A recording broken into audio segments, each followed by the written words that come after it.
अस्सलाम वालेकुम, कैसे हैं आप सब। बालों का प्रॉब्लम आजकल मर्दों और ख़वातीन में बहुत ज़्यादा पाया जाता है।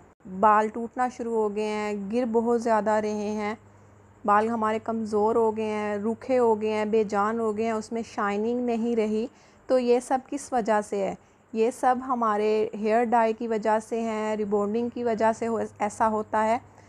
और मेन जो इसकी वजह है वो केमिकल्स वाले शैम्पू हैं। हमने डेली की रूटीन में अपने बालों को वॉश करना होता है, उससे ये होता है कि जो हमारे बाल होते हैं वो डैमेज होना शुरू हो जाते हैं।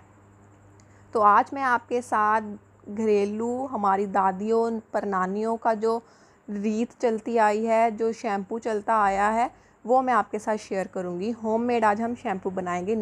पहले ज़माने में यही शैम्पू बनाया जाता था और इसी को यूज़ किया जाता था, और तब के ज़माने में बाल लंबे और घने हुआ करते थे।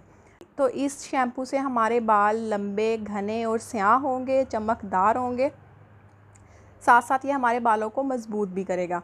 तो ये वाली जो चीज़ें हैं ये हमें पंसारी की दुकान से मिल जाएगी। इस शैम्पू को बनाने की जो बेसिक चीज़ें हैं 3 हैं: आंवले, रीठे, सीकाकाई। तो चलते हैं, स्टार्ट करते हैं, देखते हैं।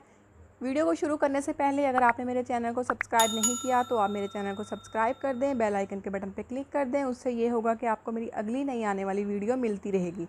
अब आपने मकदार देख लेनी है कि किस हिसाब से मैं डाल रही हूँ। सीकाकाई इसमें ऐड कर रही हूँ, आधी प्याली इसमें सीकाकाई की मैं ऐड कर रही हूँ। ये हमारे बालों को चमकदार बनाएगा, जो हमारे बाल रूखे सूखे होंगे उसको ये मॉइस्चराइज़ करेगा। आंवले भी आधा प्याली मैं इसमें ऐड कर रही हूँ। आंवले हमारे बालों के लिए बहुत ज़्यादा बेस्ट है, हमारे बालों की डैंड्रफ ख़त्म हो जाएगी। वक्ती थोड़ा सा ये हमारे बालों को ड्राई करता है, फिर उसके बाद फ़ौरन से ये हमारे बालों में चमक ले आता है। ये भी आधा प्याली आपने ऐड करनी है। अब आ जाते हैं रीठे की तरफ। ये आप रीठे देख रहे हो, ये आपने 2 प्याली लेनी है, क्योंकि ये झाग बनाने में बहुत ज़्यादा मदद देता है। इसी से हमारी झाग बनेगी, झाग बनेगी तो हमारा शैम्पू बनेगा। 2 प्याली आपने रीठे के लेनी है। ये हमारे बालों को मज़बूत करता है, इसमें एंटी फंगल और एंटी बैक्टीरियल की प्रॉपर्टीज़ मौजूद होती है। बालों को मज़बूत, शाइनी और बहुत सारे इसके फ़ायदे हैं। अब मैं इसमें कलवंजी ऐड कर रही हूँ। कलवंजी मौत के सिवा सारी बीमारियों का हल होती है। तो इसमें 2 चम्मच मैं कलवंजी ऐड कर रही हूँ, ये हमारे बालों के लिए बहुत बेस्ट है। अब मैं इसमें मेथी दाना ऐड कर रही हूँ, ये भी मैं इसमें 2 चम्मच ऐड कर रही हूँ, ये भी हमारे बालों के लिए बहुत बेस्ट है। अब इसमें मैंने 1 जग भर के इसमें मैंने पानी डाल दिया है, और इसको मैंने पूरी रात भिगो के ऐसे ही रख देना है। पूरी रात इसे मैंने भिगो के रख दिया था। अब जो रीठे थे वो हमारे ऊपर आ चुके हैं, क्योंकि वो सॉफ्ट हो चुके हैं। रीठों में से जो गुठलियाँ होंगी वो आपने निकाल लेनी है, ये आप देख सकते हो, क्योंकि रीठे सॉफ्ट हो चुके हैं और उससे गुठलियाँ निकालनी बहुत आसान है। फिर इन सारी चीज़ों को मैंने 15 से 20 मिनट बॉयल कर लेना है।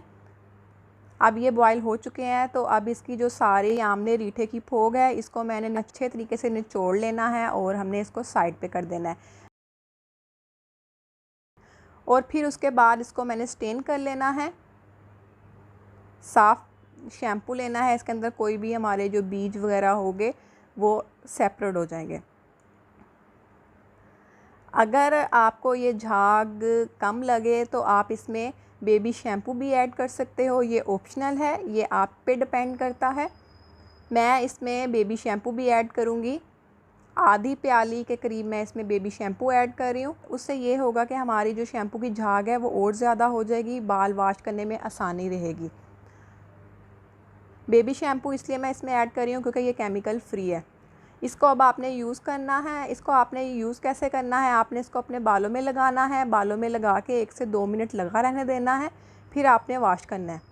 ये शैम्पू हमारा प्योर खालिस नेचुरल चीज़ों से शैम्पू बना है, तो इसके बहुत अच्छे आपको रिज़ल्ट मिलेंगे। आप इसे बनाएं और यूज़ करें, मेरे साथ अपने रिज़ल्ट शेयर करें। अगर आपको मेरी वीडियो अच्छी लगी हो तो आप मेरी वीडियो को लाइक करें, कमेंट करें, आगे ज़्यादा से ज़्यादा शेयर करें, और मेरे चैनल को सब्सक्राइब भी कर दें। मेरा इंस्टा और फेसबुक का पेज है, भी आप फॉलो कर लें। मैं नेक्स्ट वीडियो में आपके साथ मिलूँगी, तब तक के लिए मुझे दुआओं में ज़रूर याद रखिएगा। स्टिल देन, अल्लाह हाफिज़, बाय बाय।